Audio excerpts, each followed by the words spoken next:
Hey everyone, welcome to Strange Shed. Back on the Sportage again. Unbelievably, probably my most popular video on the channel. I'm going to be changing the air filter. Real easy, so let's get into it. This is on a SL Kia Sportage 2011 to 2016, I think it is. Should cover it all. You'll find it on the left hand side of the engine bay, or the right hand side if you're looking from the front. I'm going to be using a Ryco A1727, and dead simple, there's a clip in each corner. 1, 2,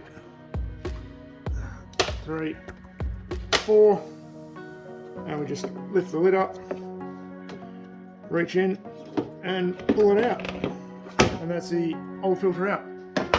Yeah, I'll just show you a little bit of a close-up of these clips so you can see they're just a little clip like that, they just pop off. When it comes to throwing the new filter in, these can only go in one way, so you'll see a lip at the top that sort of sits in this way.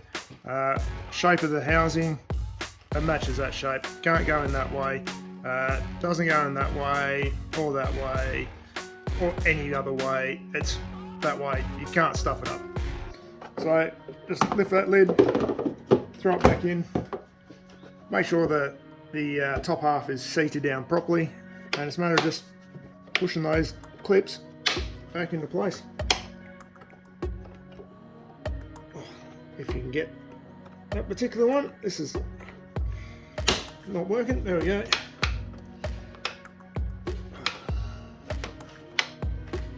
There we go. All done. Simple job, right guys? I hope somebody out there gets some use out of this. Yeah, I just make these videos just to help you out as a viewer, right from simple stuff like this right through the more complex. So please throw a like on this video, add a comment, I really appreciate that. If you haven't subscribed and you're new to the channel, please consider doing that and hit the bell notification so you don't miss any more of my content. And if you got a lot of help from this video and you're really feeling generous, and there's always a super thanks button. So thanks very much for watching, and hopefully I'll see you on the next one. Thanks guys.